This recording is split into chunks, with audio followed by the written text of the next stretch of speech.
Salut everyone! Yesterday I ventured into the woods to pick some wild blackberries. The bushes were absolutely loaded with plump, juicy berries, and as I picked, their vibrant red juice started to stain my hands, proof of just how fresh they were. I took my time carefully picking each berry and filling up my box.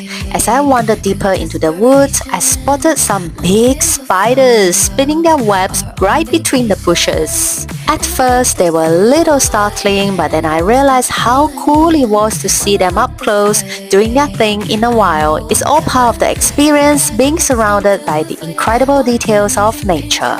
With boxes full of fresh berries, red-stained hands, and a few encounters with nature's little creatures, it was a day well spent. Stay tuned for part 2 where I'll be turning these berries into some delicious homemade jam.